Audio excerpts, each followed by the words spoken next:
Well, thank you for coming in, viewers, and I appreciate that you've stopped by talking about the sinful nature and psychology and theology and what the scriptures have to say about these personality disorders, particularly narcissism, and how they work.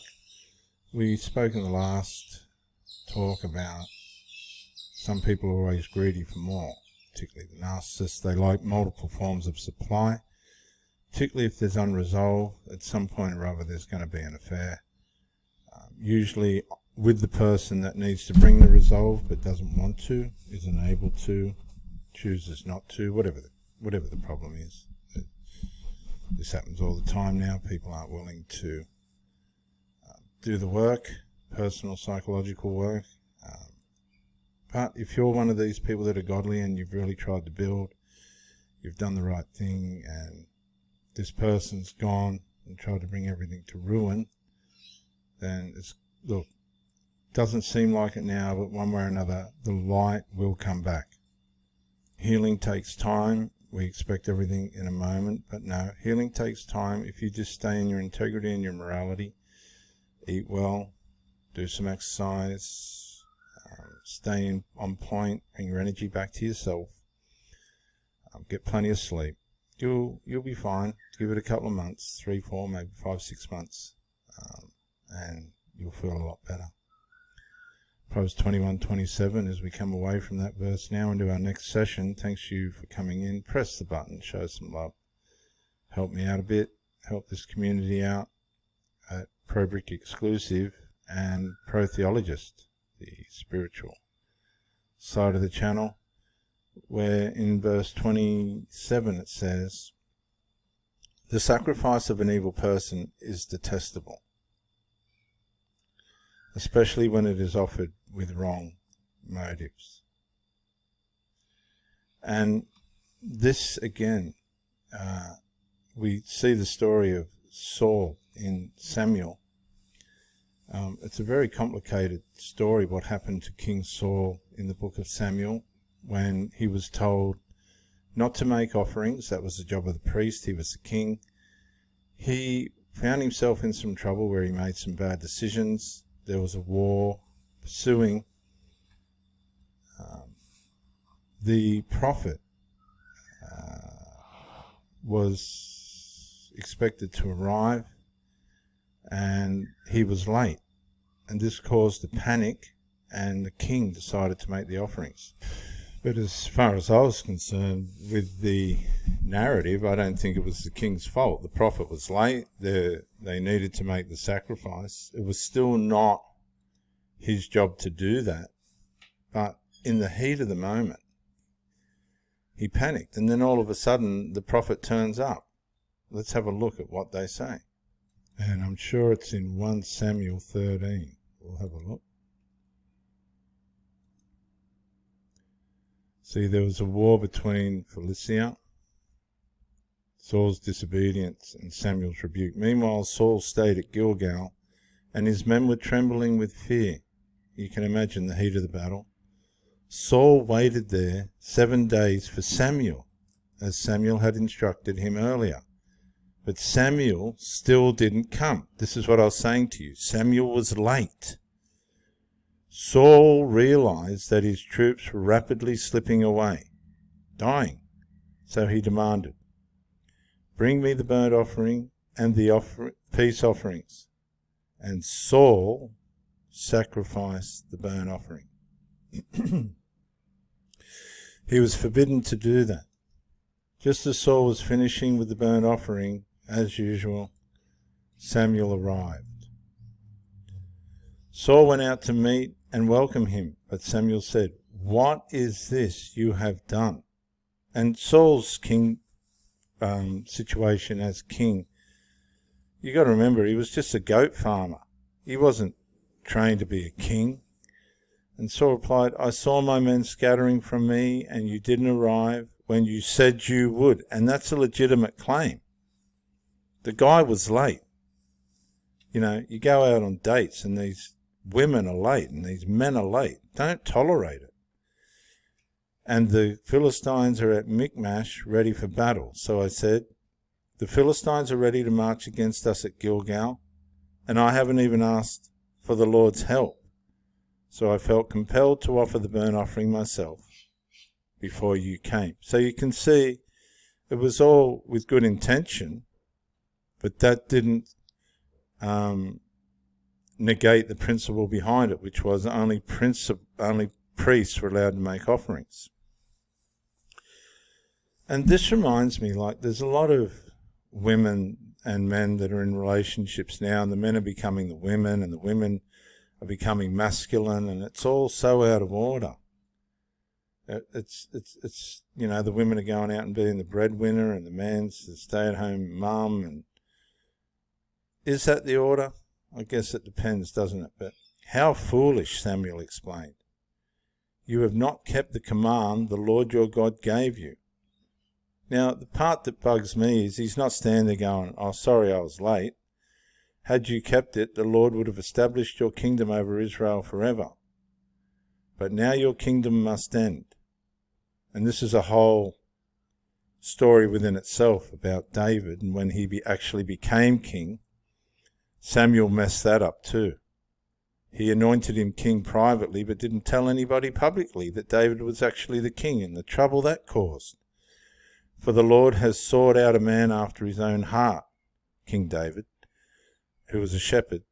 The Lord has already appointed him to be the leader of his people.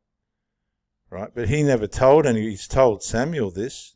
He's told Saul this. Samuel told Saul this. But he didn't publicly inaugurate David. He only privately anointed him. Because you have not kept the Lord's commands. I think that there's a lot of responsibility on the prophet there, because he did turn up late. I'm not saying that made it right for Saul to make that offering, but we get put into situations, unnecessary situations of pressure. And this happens in our relationships as well, where I remember I had a kiteboarding accident. We were going, me and my second wife had organised to go for a walk along the waterfront at 9:30. I had no phone. I'd broken my phone at work the next day, and I'd organised to pick up a phone at 11 o'clock and presumed that she would be there to take me, so I walked to the waterfront. She never turned up. I had no phone. I had no transport. I waited as long as I could, and then I went to get the phone, which was local. This caused tremendous anxiety and distress on me. I walked home, and by the time I got home, she was pulling out of the street, and I said, "Where were you?" And she goes, "I went and bought a dress." I've gone, but we were supposed to be going on a walk. I mean, this is what you run up against when you marry someone. She changed immediately. Horrible person. And then I said, "Where are you going now?" And she said, "I'm going to take the dress back." And I'm thinking, good grief. So I went kiting. I went out, I set up, I went out, and I just didn't feel right, so I come in. My mind just was not right, and I had the sense to come in. But when I come in, I had an accident. Just a split-second accident. Changed the course of my life. This is what happens when people muck us around. That prophet was late. I don't care what anybody says. He was late. He wasn't on time. And that put the king in a situation where he made a decision thinking it was in the best interest of everyone. But it wasn't. The sacrifice was detestable before the Lord. What do you do in those type of situations? I'm a little bit stuck here. The only way I can see this at the moment is you have people in relationships that are doing things to manipulate people. They're manipulating their partners. They're not loving them. They're manipulating and controlling them. I've seen this in triangulation situations. And this is where temptation starts to get the better of people and where relationships start to crumble. Because the sacrifice of an evil person is detestable, especially when it's offered with wrong motives. It all comes down to motive. My motive in a relationship is to be the best person I can be and to help my partner to succeed as far as possible with my inclusion in their life. And these sort of sacrifices, the narcissistic sacrifices, you can't see them on the surface. They're not seeable on the surface. And they're not done for the right motives.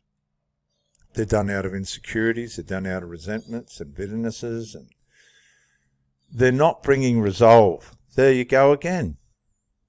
It just dropped in my spirit. These sacrifices, which are an attempt to bring resolve, they're not bringing resolve. And I think that takes us back to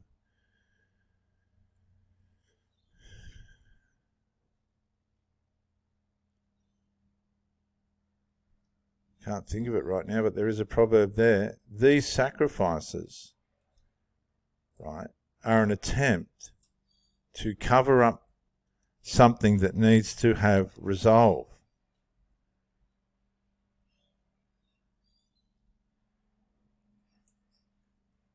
And they don't fix anything. They don't change anything. And it's because the motive behind it, especially when it is offered with the wrong motive. I know I've had people in situations, I've helped people out of relationship situations way back, where all of a sudden, because the relationship was going to end, the person's tried to change. They've come back to, narcissists do this. You confront them and they come to their senses and they go back to the love bombing stage, but it's for the wrong motives. They're not building a proper relationship. The things that they're doing are only to keep them in the relationship that they're in, but they're not functioning right. They've turned evil. And underneath, they're becoming detestable. And this is where you see they start to do things to try and keep you pinned in, keep you jammed in. And you can't see this on the surface, right? And it wastes more of your time. They're just holding you in to get more of you. But then they start to feign away. It's all feigning. It's all fake. It's all false. But it takes away more of your time. They hold you in a little bit longer, a little bit longer. You see, you're trying to just give with an open heart. These people are making these sacrifices, but with the wrong motives. It's not about helping you. It's about ruining you. They're not doing it with the right approach. They're not trying to build anything. They're not trying to build a relationship with you. The narcissist is just trying to hold you in, keep you in.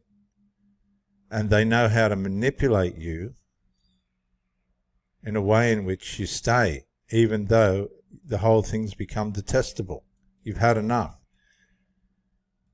You pass the counselling stage, you pass the tolerating stage, but they just know how to make these sacrifices in a way in which you stay when you should go. And this is probably leads us on to verse 28, but we've run out of time. These manipulative and controlling sacrifices, which are made out of familiarity, they know how to twist your arm. These false witnesses, these false sacrifices, right? These are the flying monkeys and things here. It all gets cut off. You come to your senses and you just get tired of it all. They send flying monkeys in. Oh, they love you and they need you, and can you please, think about coming back? And these are the same people when you break up and they're ringing you up and they're abusing you and everything, and then they all come to their senses. Oh, please come back, so-and-so needs you, or they're in hospital or something's happened. And I've had a woman hurt herself to get me back.